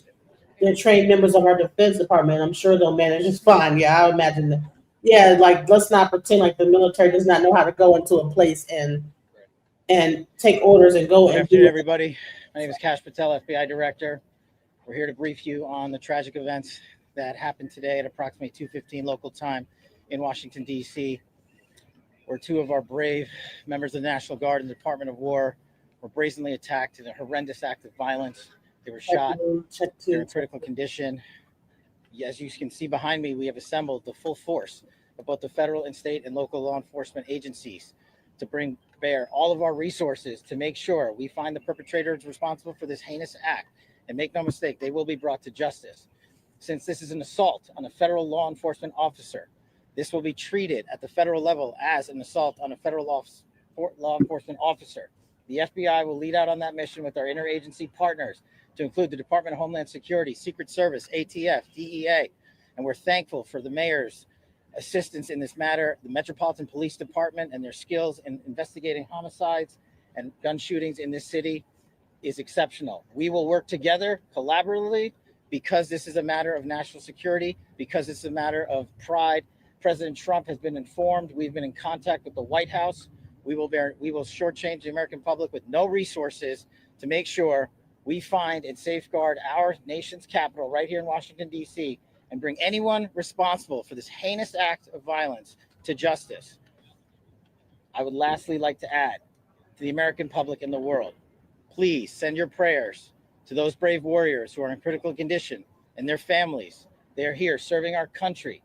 They are here protecting everyday Americans and citizens around the world in our nation's capital. They are the heroes of this day, and we must remember them on this day and every day, and their families and the sacrifice they have made. I will now turn it over to Chief Carroll of the Metropolitan Police Department. Thank you. Good afternoon, everyone. My name is Jeff Carroll. I'm the Executive Assistant Chief here at the Metropolitan Police Department. At approximately 2:15 this afternoon, members of the DC National Guard were on high visibility patrols in the area of 17th and I Street Northwest when a suspect came around the corner, raised his arm with a firearm, and discharged it at the National Guard members. The National Guard members, there were other members that were in the area. They were able to, after some back and forth, able to subdue the individual and bring them into custody. Within moments, members of law enforcement in the area were also able to assist and bring that individual into custody. At this time, as the director mentioned, the National Guard members are being treated at a local hospital. DC Fire and EMS responded to the scene to provide first aid for those individuals and transport them to a local hospital. The suspect in this case was also transported for treatment at a local hospital. Mayor? I'm Muriel Bowser. I'm the mayor of Washington, D.C., and I too want to send my thoughts and prayers to the families of the guardsmen and to the guardsmen who are in critical condition in a local hospital. I am joined by members and leadership from the D.C. National Guard, from the West Virginia National Guard, United States Secret Service, Deputy Mayor Pia, Fire Chief Donnelly, and Metro's General Manager Randy Clark, and we join with the FBI Director in ensuring that MPD investigates, the U.S. Attorney prosecutes this case to the fullest extent of the law. I've had the opportunity to brief U.S. Attorney General Pam Bondi, who was speaking to the president when I called, as well as the United States Attorney Pirro, who assured me that this case will have her office's complete attention. Mayor, was there any other suspect? Chief? Sure. So no, at this time, there was no indication that there was any other suspect. The one suspect that was involved in this incident, they were shot during the interaction, and they were transported to the hospital for treatment. Mayor, does this validate the need for the National Guard here in D.C.? What we know, Andrea, is that this is a targeted shooting. One individual who appeared to target these guardsmen, that individual has been taken into custody. Mayor, can you tell us any more details on the condition of the two National Guardsmen and whether or not anyone else was injured? And a quick question follow-up for the FBI Director. You said that we'll make sure we find the perpetrators for this act. So just to clarify, the person believed to be responsible is in custody and there are no other suspects. Sure. So I can start out again. Chief Carroll from MPD. So both the individuals, the guard members, they are in critical condition at local hospital at this time, being treated. At this point, we have no other suspects. We have reviewed video from the area. It appears, like I said, to be a lone gunman that raised a firearm and ambushed these members of the National Guard, and he was quickly taken into custody by other National Guard members and law enforcement members. So just to be clear, lone gunman, because the news is like that it could be at least one person. So that makes it seem like it could be more than one. They're clear in their thing that there was one gunman and he was taken out by other National Guard and local police. My thing is that he did get shot. He's in critical too. But the reason why I say that this is not the same as a regular law enforcement situation is that there is no way he would have lived if he shot a police officer. Police have a whole nother thing. I mean, he would not have lived to be taken in and go to it would not have happened.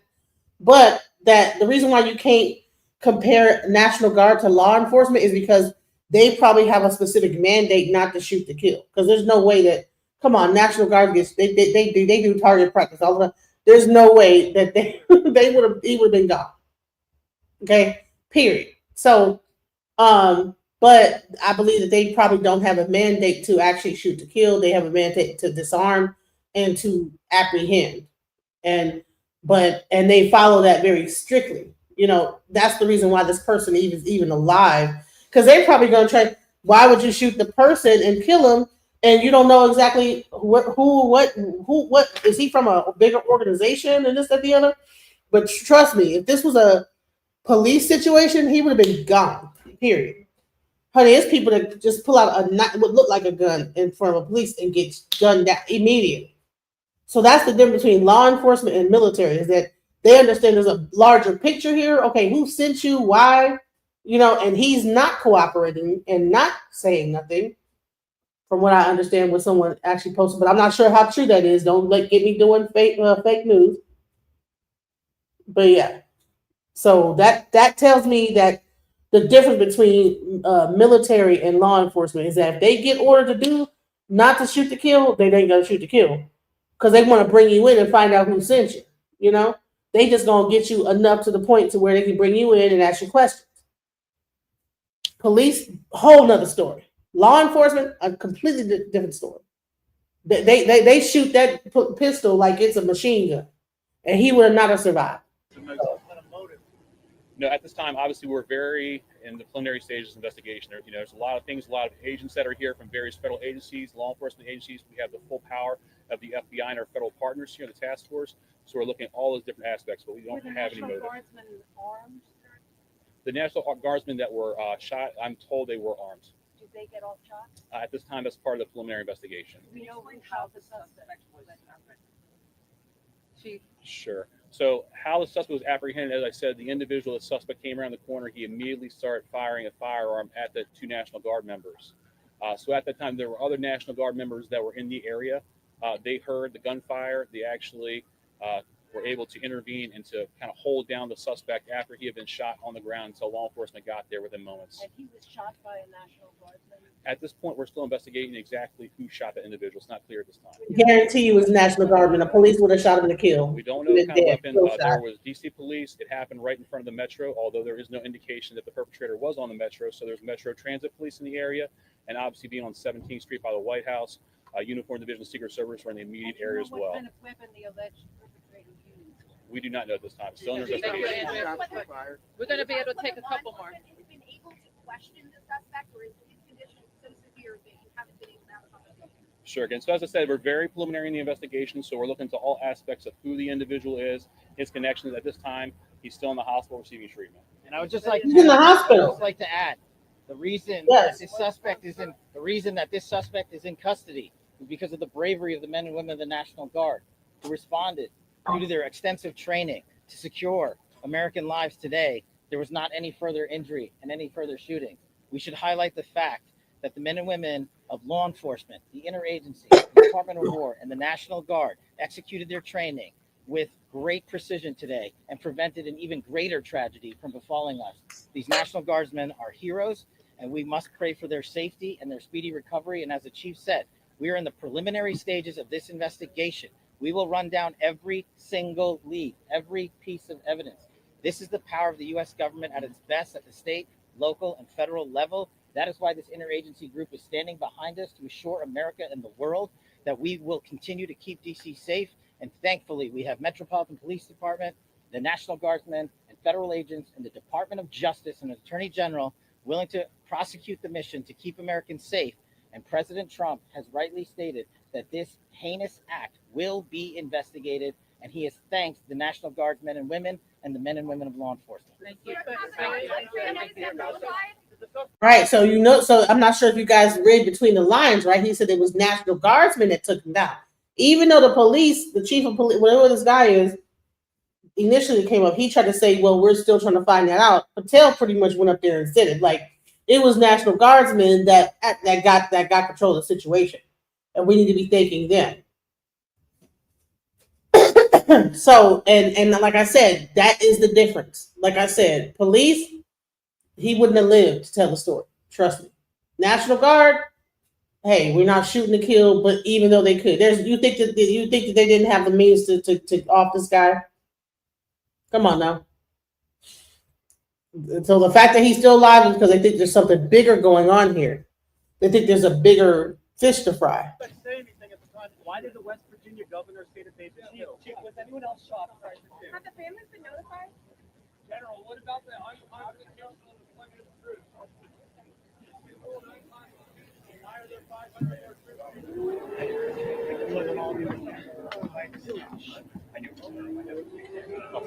Sorry. No, it's all good. All right, so listen, the rest of this is okay. We have like we're gonna hear the news say something, and I'm not gonna, I'm gonna like kind of begin to wrap this up. It's almost an hour and a half, and I don't think it's really anything new.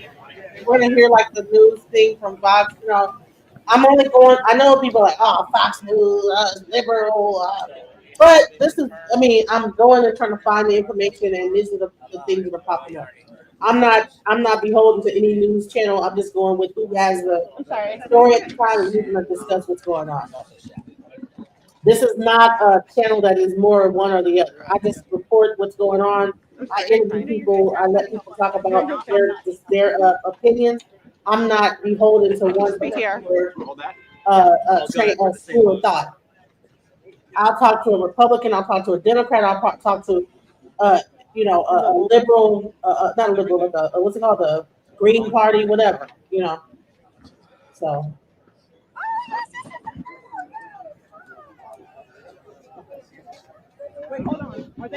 Well, you know what's so weird is that, let me just say this: the people in DC are saying that it's been more. I think that they're even welcoming them. Certain people that are in DC actually are like they think it's cool that they're there. I'm not.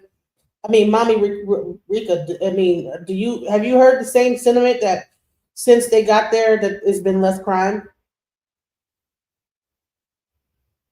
Any people that live in DC, since the National Guard has been there, has it been better? I mean, in DC, I lived in DC back in the day, and it was off the chain.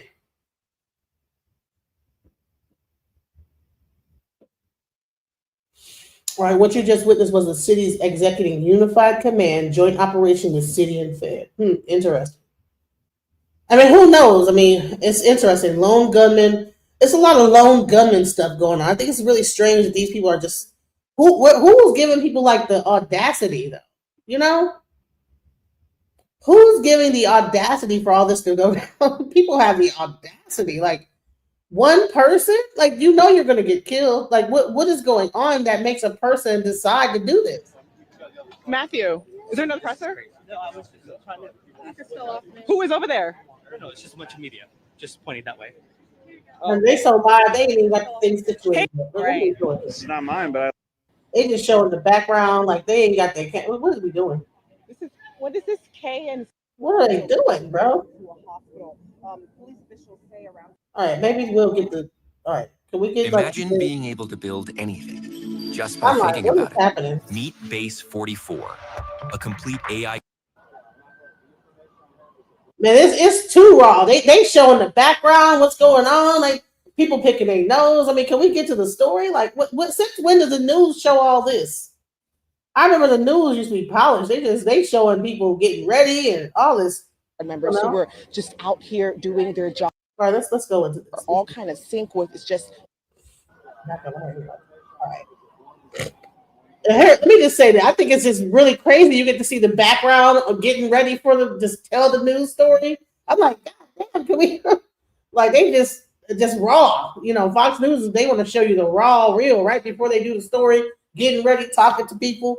You know what I'm saying? Getting the microphone. They went through the whole thing. Like, damn, just cut to the part where you tell the story. Here we go.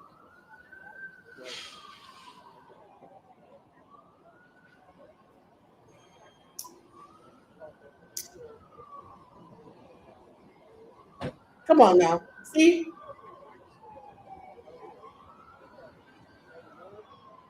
Come on now. What are we doing? Come on, Fox News. What are we doing? See how this is just, they ain't prepared. Like they just filming everything.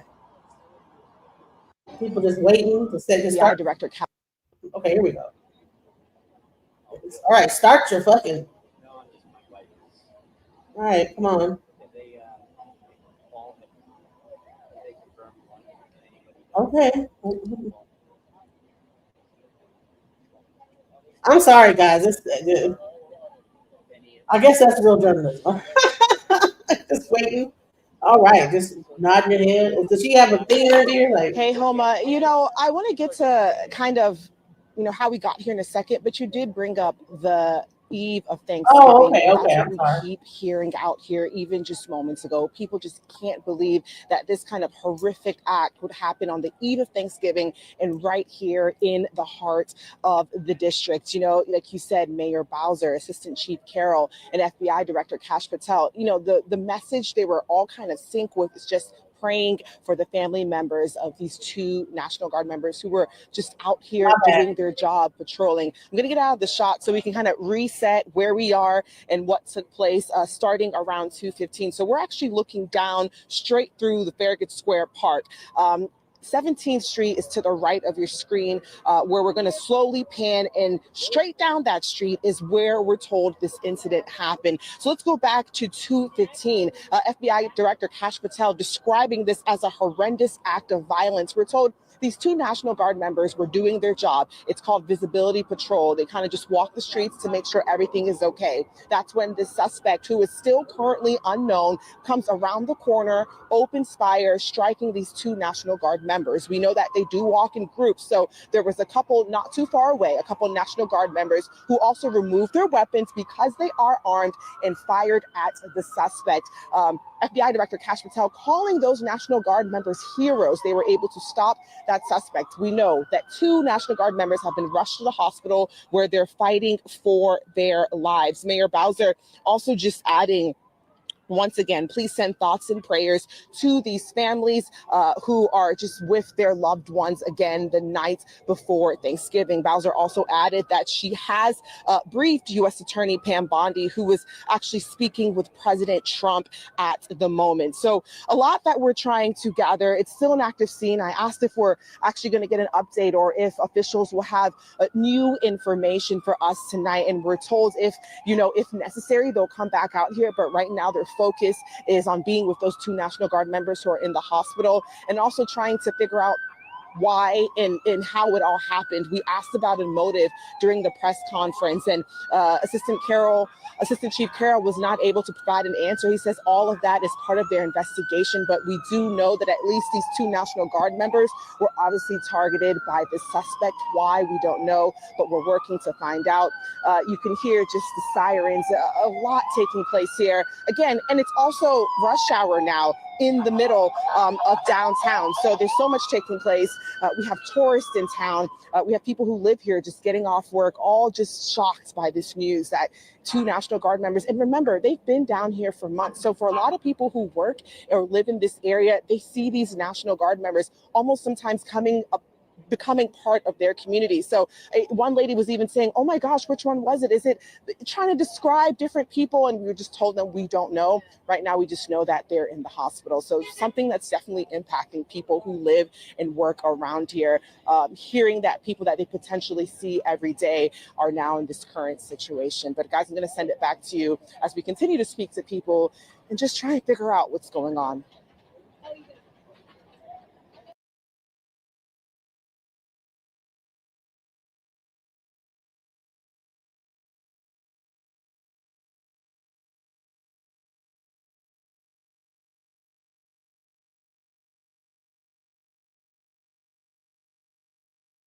Let's just have a moment of prayer for these National Guard members that they pulled through in this time of family. Thanksgiving around the corner tomorrow. There's going to be the Thanksgiving Day parade. People have come into DC as tourists for that parade. There's like this whole parade that happens. And this is a very sad situation. I hope they pull through. I heard that they're in critical condition. The person has been apprehended. He's also in ICU as well. And let's just have a moment of just silence and prayer for them.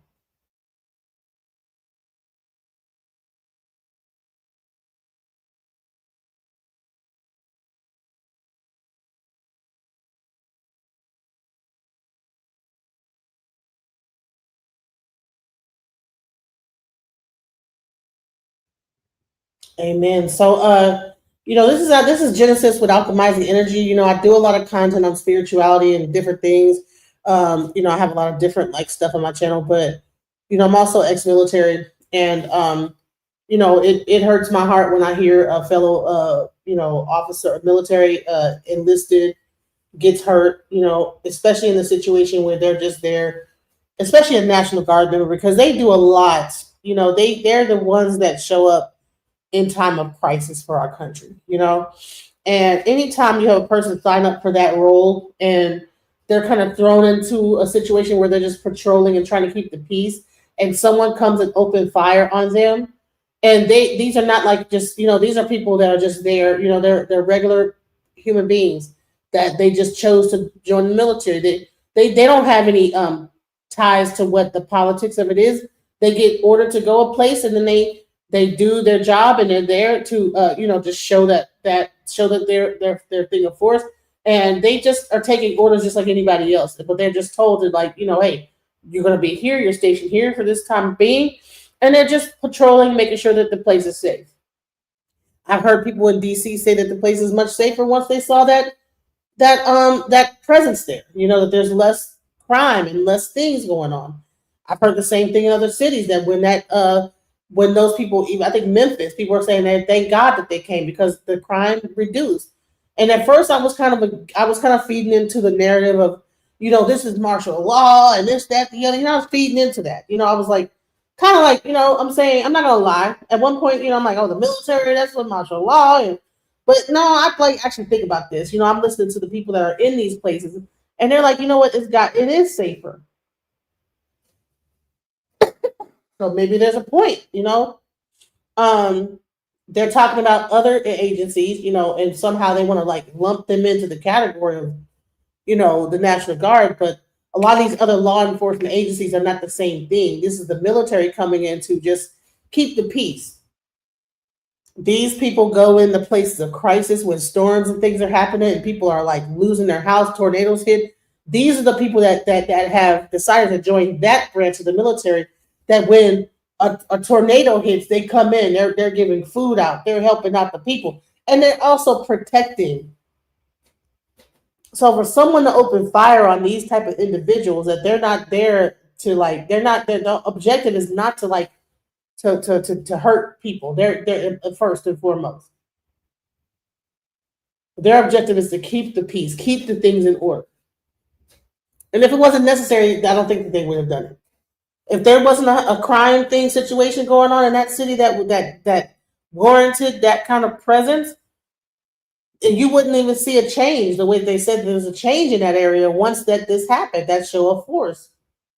And that's all it really was, a show of force, There were some people that got apprehended, for doing illegal stuff, but then things died down from crime in those areas. And that's the thing I want to bring to the table. The area that they're in is not a crime-ridden area. They're probably very lax. Like she said, there's people that probably knew them every day walking by, hey, officer so-and-so, hey, yes, ma'am, and then, like I said, military is taught to be very, unless they're in a war situation, it's very respectful, so at the end of the day, I don't know whether this person went nuts and decided, whatever, blah, blah, blah, blah, blah. You know what I'm saying? I want to, people go crazy. People have been going nuts lately, just the fact that some lone person would go out there and knew, because you have to be thinking, on some this is my last day,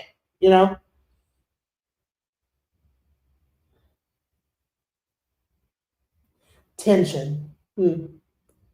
So someone says the reason Trump went to DC was because of the black crime, and now you're sitting here talking about the tension like a loser.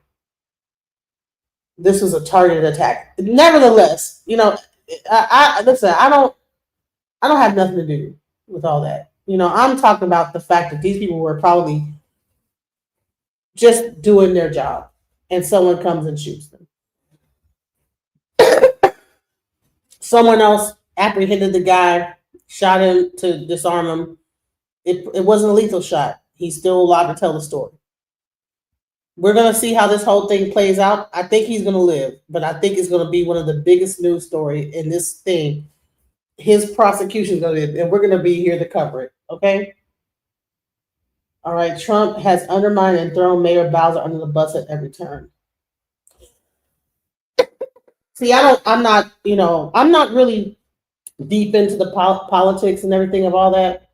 I'm just seeing about certain aspects that people have actually gave reverence to the National Guard when they came into their city and how it has changed. So, crime-wise, right? This was most definitely a targeted attack. We're going to be here to cover it even more. Sorry, guys, I've been like kind of sick, but I wanted to at least get up here and let you guys know what's going on. A lot of people were unaware of it. So thank you, everybody, for sticking with me for these past few hours while I cover this. It's been 2 hours on the dot. Please like, share, and subscribe. Okay. I don't get paid to do this. Okay. I don't make any money off of YouTube. Probably like maybe $100, a month. Okay. So nobody's in my pocket to like make me this way or that way. I just do it because I love to do it. I like to like let people and make people informed and like just tell the stories of real human beings. So I hope that you guys enjoyed this time of getting this information and that you guys further look into this. If you want to give me more information as things like kind of come up, and I will definitely keep you guys abreast as this even flushes out a little more, please hit me up on IG at DJ Genesis Detroit. Here's my Cash App. If you guys please, that way I don't have to like show the ads. Right now I have not been able to afford the YouTube Premium, which is $8. I've been struggling. It's Thanksgiving. I ain't gonna lie, but I do this out of love for my people because I think people need to know what's going on. And we could all talk about relationships and all this other stuff. We talk about what the latest gossip is, but I want to like keep people informed about the news as well, because a lot of times we're not watching the news. We've been so focused on the gossip of it all, we don't watch the news. So when I saw this, I said, no, people need to know what's going on and they need to be aware. So I thank you guys for taking the time out to watch my channel. Please like and subscribe. Much love. Peace. Trying